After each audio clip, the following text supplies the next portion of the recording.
Guys, I know I've been talking about this for 2 months. We're finally cracking the green box open.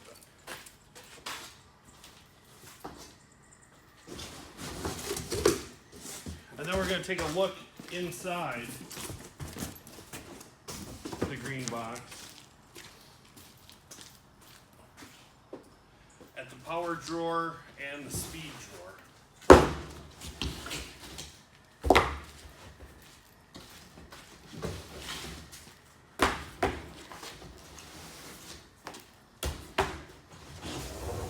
And if you're wondering where I'm disappearing to, show them here. The cardboard dumpster.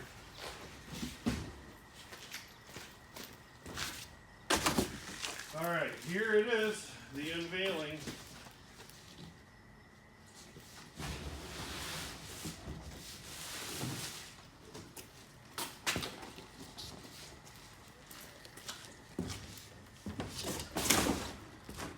Green with black trim.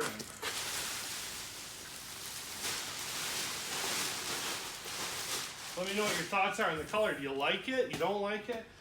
It's supposed to be an army green color. You can see we got our power drawer there.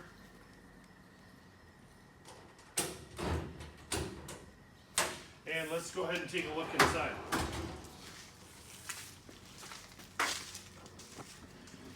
So it comes, now these don't come with the liners already installed. The liners are down here.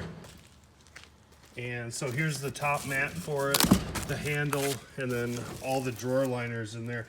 This here cardboard ramp we use to get off the pallet. So when you see these, the liners aren't installed. We have to install these, but there's the power outlet, 5 110 outlets, 2 USB outlets, and then the power cord. And the power cord gets plugged in around the back. Right back here in the back corner of it. So it'll get a top mat put on there.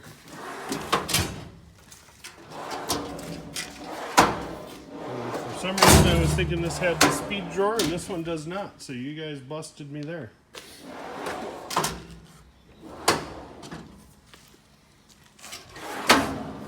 Nice large drawer on the bottom. So we got 2 full-length drawers and then a nice configuration of different size drawers other than that. Like I said, let me know what you think about this color in the comments.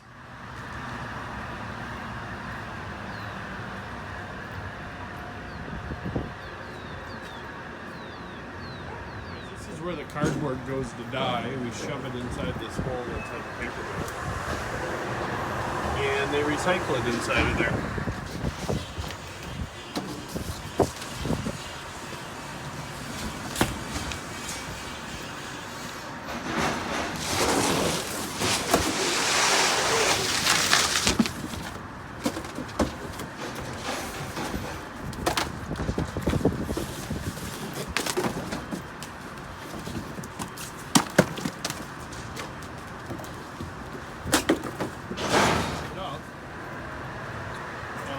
Can't even see the front hardly anymore.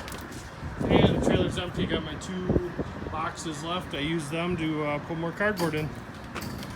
Time to close it up and go drop the trailer off. Alright, so we are back at the shop. We got the trailer on the hook from running cardboard.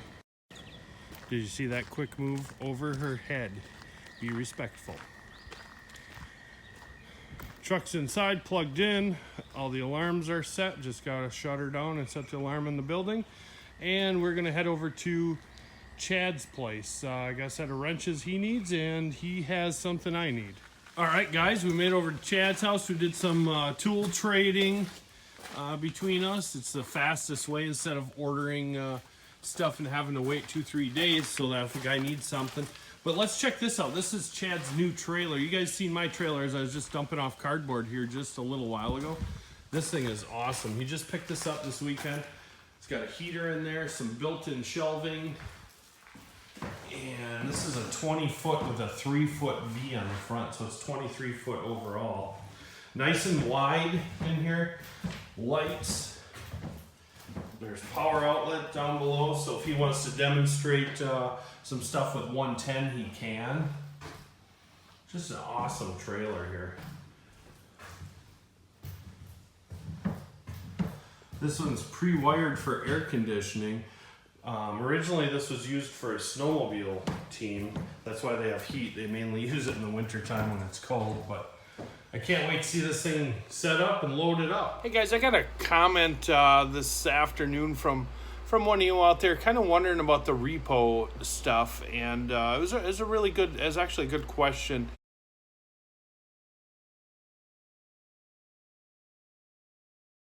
Wanted to know, you know, if I had a box and there was a loan on it or I owed money on it and I defaulted on that, you know, how can you just come in and take the box with all my tools and stuff in there? And I know that's kind of what it looks like. When I showed you these last repos, there's a ton of tools in there. Them tools were owed on. It wasn't a case of, you know, me being a dealer and just going in and grabbing the whole thing and wheeling it out and saying they're mine. Now, there has been a case where I did pick up a toolbox that was full of tools and I took everything. And the case there was that the toolbox was abandoned. It sat for about 2.5, 3 months at the shop. He defaulted on his loan. I picked it up and then went through, inventoried everything, and all of his stuff got set in cardboard boxes at my warehouse on a pallet, you know, waiting for him to pick it up. And the reason I do that is because if I was to take his tools out of that toolbox, leave them on the floor, put them in a cardboard box at the shop, and then somebody from the shop takes them, you know, now I'm responsible because I took them out of the box where they were locked up and stuff. So this way I have them, they were locked up, they're still, you know, they're locked at my warehouse or whatever the case is. So yeah, it's not a case of, you know, if you owe on a toolbox and you default on it, that the dealer, you know, has a right to all of your tools, whether they're paid for or not. The tools, you know, like I said, that I picked up, and there were quite a few, them were owed on, and that's why we got them back. The other thing is, when you do a repo, they know it, you know. They've been behind, they've been warned, hey, you need to make your payment, and you get excused, and then it comes down to, you know, we got to get this done, or by this date I'm gonna have to pick that up so we can get your account cleared up and not ruin your credit any worse than it already is, you know. Get that taken care of and move on with life. So while all the guys are out doing some hilling on the potato plants, we'll take a look around the farm here. Got the diagnostics ProLink unit, and with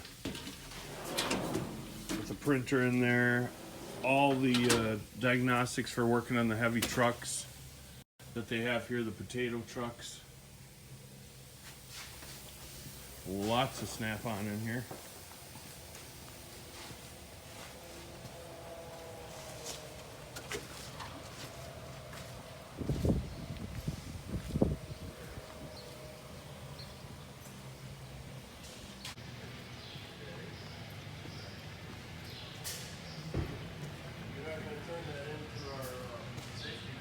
Yes, this is going to the safety meetings.